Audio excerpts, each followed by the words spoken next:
هموطنان عزیز، جشنی برای هر یک فرزند تاجیکستان مقدس و مبارکی 33 سالگی استقلال دولتی فرا رسید. به افتخار این جشن بزرگ ملی که دستاوردی واقعا تاریخی و سرنوشت ساز می باشد، تمام مردم سربلند کشور و هموطنان برون مرزیمان را صمیمانه تبریک میگویم. از جانب خرد و بزرگ مملکت با شکوه و شامت و با خوشحالی و خرسندی تجلیل گردیدن جشن استقلال نشانه واضح و روشنی آن است که مردم شریف تاجیکستان به قدر آزادی و صاحب اختیاری، صلح و آرامی، ثبات سیاسی و وحدت ملی میرسند. به تاریخ پر افتخار تمدن باستانی، زبان، فرهنگ، رسم و آیین‌ها و سنت و عنعنه‌های ملی خود همچون ارزش‌های بی‌بها و جاودانی احترام و ارج می‌گذارند.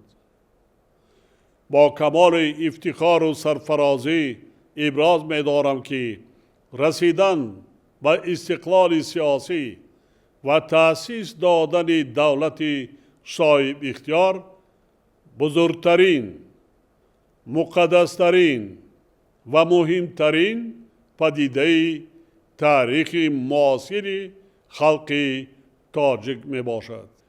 این رویداد بی‌نظیر همچون آغاز تحولات بنیادی در سرنوشت ملت باستانی تاجیک زمینه استوار خودشناسی ملی مردم ما را فراهم آورد. به خاطر حفظ منفعت‌های ملی و آغاز تشبث‌های سازنده عامل متحد ساز گردید. استقلال و آزادی برای هر یک فرد تاجیکستان ارزش مقدسترین، ثروت گرانبهاترین و سرچشمه سعادت به حساب می رود.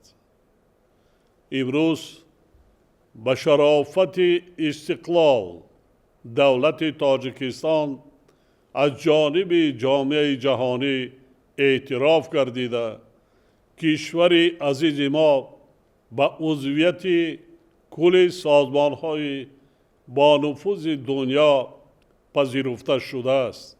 از این لحاظ قرض انسانی و وظیفه شهروندی ماست که همیشه شکرانه این نعمت بی‌بها را به جا آوریم و آن را چون گهورک چشم حفظ نماییم. رسیدن به چنین روز با سعادت و در جامعه جهانی حقوق و آواز برابر با دیگر کشورها را نایل شدن آرمان دیرینه خلق ما بود. ولی تاجیکستان ما هنوز در روزهای نخستین استقلال دولتی، یعنی ابتدای سالهای 90 عصر گذشته، با گرداب مخالفت‌های شدید داخلی، جنگ تحمیلی شهروندی و فاجعه برادرکشی گرفتار گردید. در نتیجه ملت تاجیک به خطر پراکنده شوی روبرو گردید و دولت جوان تاجیکان در آستانه نابودی قرار گرفت. یعنی بدخواهان ملت تاجیک و دولت تاجیکان یک سرزمین آباد و خرم، یک ملت باستانی و معتمدین را به خاک و خون کشیدند و ساکنان این آب و خاک مقدس را به قشاقی و محتاجی رسانیدند. مردم شریف تاجیکستان آن ضربه جانکاه و روزهای سخت و سنگین پر از دهشت و مشقت را فراموش نکردند و هرگز فراموش نمی کنند. هموطنان عزیز، در آن مرحله حساس تاریخی محض به شرافت میل و اراده قوی و دستگیری و پشتیبانی مردم شریف تاجیک، دولت تاجیکان از ورطه هلاکت نجات داده یگانگی حدود کشور حفظ کرده شد. همزمان با این فعالیت ارکان و ساختارهای فلج شده دولتداری برقرار گردیده بیش از 1 میلیون گریزه های اجباری به وطن برگردانیده مردم سرجم و ملت تاجیک از خطر پراکندگی نجات داده شد. رمزهای دولت صاحب استقلال قبول کرده شدند. صلح و ثبات و وحدت ملی تأمین و اصلاحات سیاسی و اقتصادی آغاز گردیده بحران شدید و فراگیر اقتصادی به اعتدال آورده شد و روند احیای ارزش‌های ملی سمت و سرعت یافت.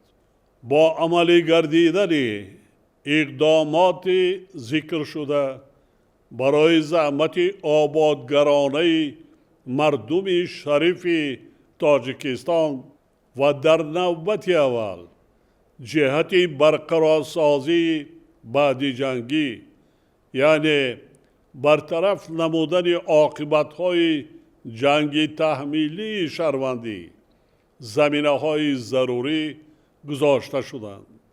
قابل ذکر مخصوص است که تاجیکستان در سالهای صاحب استقلالی در عرصه عالم مقام و منزلت شایسته پیدا کرد و در حل یک سلسله مشکلات سطح جهانی از جمله در مسئله های آب و اقلیم سهمی نظررس گذاشت و همچون کشوری پیشرفت و تشبثکار مورد احترام و اعتراف قرار گرفت. یعنی امروز جامعه جهانی تاجیکستان را نه تنها میشناسد و اعتراف میکند، بلکه تشبث‌های بین المللی آن را پشتیبانی و دستگیری می نماید.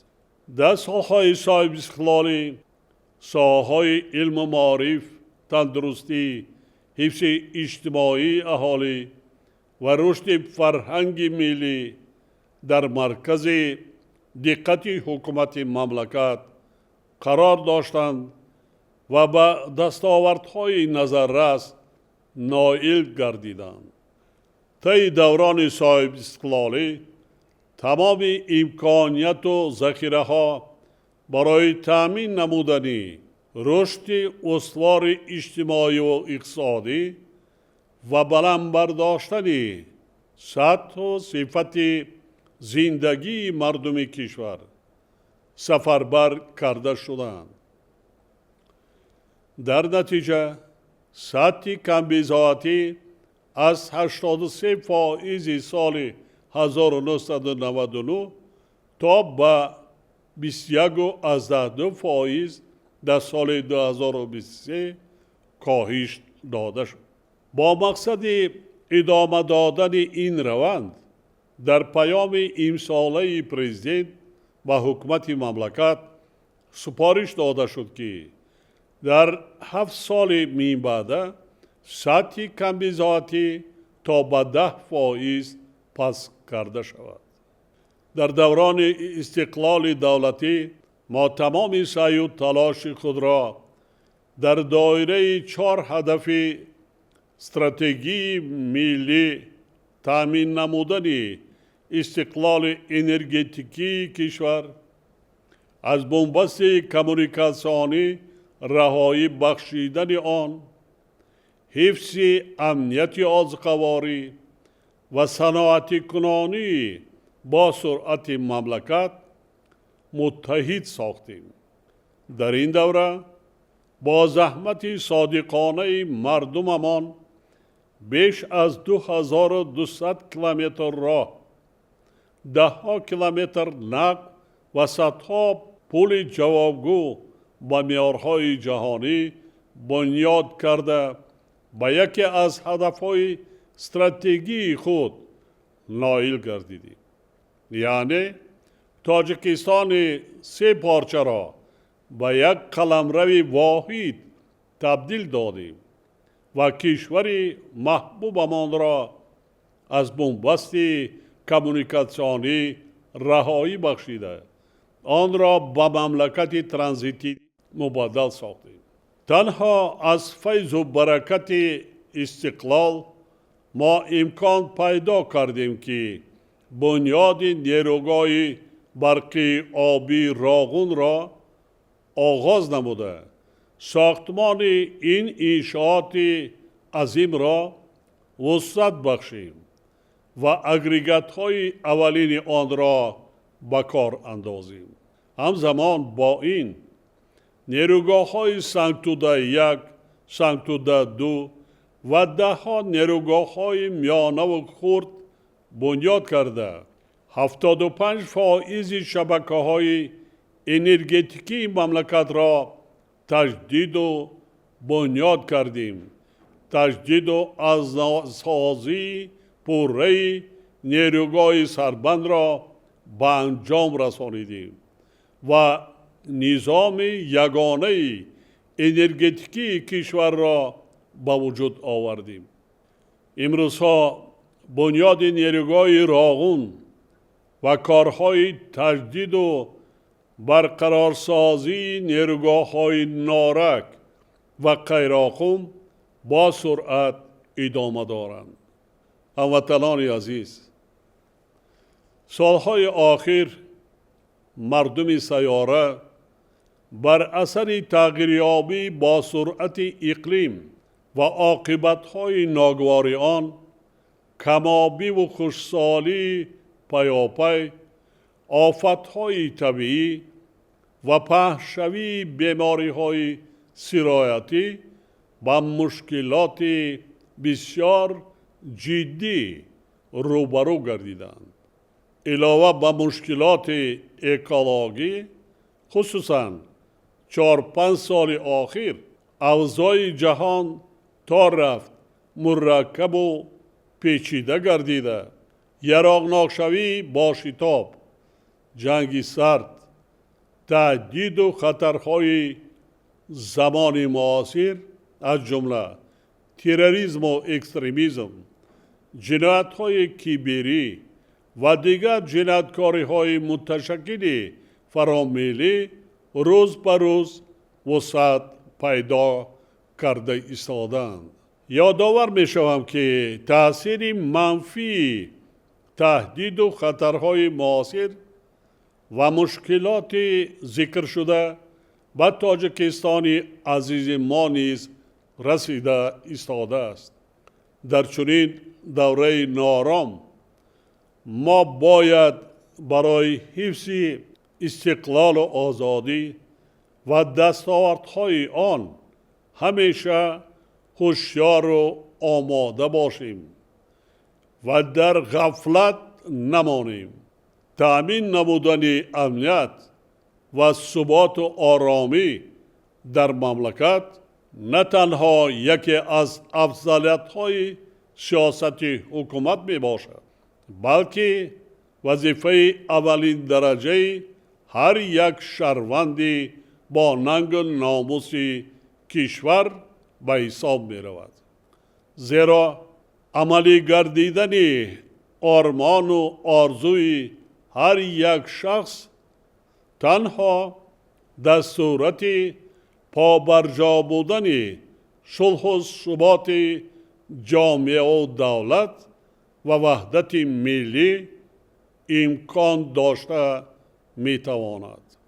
در این راستا ما باید نسل نورس و جوان را با تاریخ بسیار قدیمی و شکوهمند و پرافتخار ملت تاجیک با مقام و منزلت زبان شیرین و شاعرانه تاجیکی، با فرهنگ رنگارنگ و غناوتمند باستانی، رسم و آیین‌ها و سنت و عنعنه‌های دیرینه ملی هرچی بیشتر آشنا نماییم. ما باید در ذهن و شعور آنها حس بلند ملی، افتخار وطنداری، ننگ و ناموس و محبت و صداقت به وطن را تربیه کنیم. محض با همین مقصد نجیب ما تصمیم گرفتیم که شاهنامه به زوال ابوالقاسم فردوسی را چون کتاب باباجان غفورов تاجیکان نشر نموده به هر خاندان تاجیک تحفه نماییم. زیرا شاهنامه محضر درخشان استقلال و آزادی، وطن دوستی و وطن پرستی، افتخار ملی و حفظ مرز و بوم سرزمین مقدس آریایی ما می باشد. چند روز پیشتر به خاطر باز هم بلند برداشتن حس ملی و خودشناسی و خودآگاهی مردم از جمله نورسان و جوانان باز یک آزمون جمهوریوی شاهنامه خوانی را اعلان نمودیم. امروز روند آبادانی و سازندگی وطن محبوبمان با سرعت ادامه دارد. ما باید تمام سعی و تلاش خود را برای باز هم وسعت دادن کارهای سازندگی و بنیادکاری سفربر سازیم. یعنی از خانه و کاشانه و محل زیست خودمان سر کرده تمام شهر و نایه‌های سرزمین اجدادیمان را تا دوردستترین دهات آن آباد و زیبا گردانیم.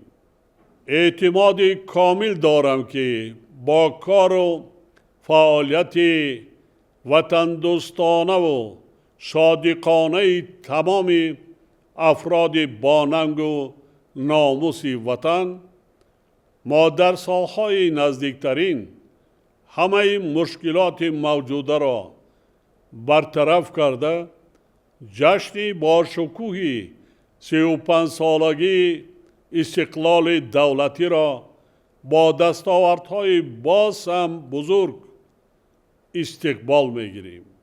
با ابراز چنین نیت‌های نیک جشن 33 سالگی استقلال دولتی را بار دیگر به کل مردم شریف تاجیکستان و هموطنان برون مرزی امان صمیمانه تبریک میگویم.